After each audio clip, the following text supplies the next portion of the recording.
আসন্ন নির্বাচনকে সামনে রেখে পুরাতন মালদা পৌরসভা এলাকায় শুরু হয়েছে কেন্দ্রীয় বাহিনীর রুট মার্চ ও টহল। বুধবার সকাল থেকে শহরের বিভিন্ন এলাকায় কেন্দ্রীয় বাহিনীর জওয়ানদের টহল দিতে দেখা যায়। তাদের সঙ্গে উপস্থিত ছিলেন স্থানীয় মালদা থানার পুলিশ আধিকারিকেরাও। এলাকাবাসীদের সঙ্গে কথাও বলেন তারা। নির্বাচনকে শান্তিপূর্ণ এবং অবাধ করার পাশাপাশি সাধারণ মানুষের মধ্যে নিরাপত্তা এবং আস্থার পরিবেশ গড়ে তোলার জন্য টহলদারি চালাচ্ছে কেন্দ্রীয় বাহিনী। গাজলে বিজেপির দেওয়াল লিখন শুরু। যদিও দেওয়াল লিখন কর্মসূচি শুরু হয়ে গিয়েছিল 1 মাস আগে থেকেই।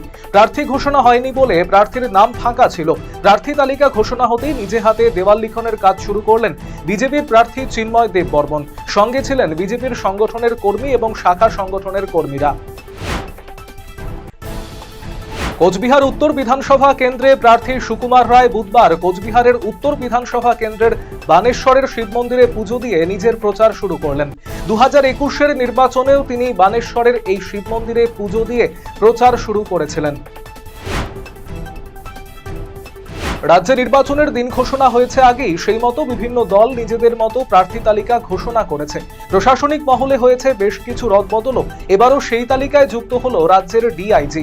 রাজ্যের 5 জায়গায় ডিআইজি বদল করল নির্বাচন কমিশন।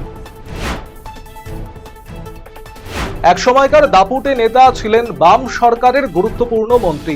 তবে 2026 বঙ্গের বিধানসভা নির্বাচনে প্রার্থী হতে চাননি। তার সিদ্ধান্তকে মর্যাদা দলের দলীয় প্রার্থীর সমর্থনে এবং কর্মী সমর্থকদের বার্তা দেওয়ার উদ্দেশ্যে সমাজ মাধ্যমে পোস্ট করলেন ইটাহারের প্রাক্তন বিধায়ক তথা বাম আমলের প্রাক্তন মন্ত্রী শ্রীকুমার মুখার্জি। 3 মাস ধরে ট্যাপ কলে আসছে না জল, ফলে গ্রীষ্মের শুরুতে জল সংকটে গ্রাম। এ ঘটনায় বুধবার জলের দাবিতে বালতি এবং কলসি নিয়ে রাস্তায় নেমে বিক্ষোভে সামিল হলেন হরিশ্চন্দ্রপুর 1 নম্বর ব্লকের সিমলা গ্রামের বাসিন্দারা। এবারে প্রশাসনিক পদে বড় পরিবর্তন রাজ্যে। কোচবিহার সহ বেশ কয়েকটি জেলায় পুলিশ সুপারের বদলি করা হয়েছে। পাশাপাশি আজ কোচবিহারের জেলা শাসক রাজু মিশ্রার পরিবর্তে নতুন জেলা শাসক হয়ে আসছেন জিতিন যাদব।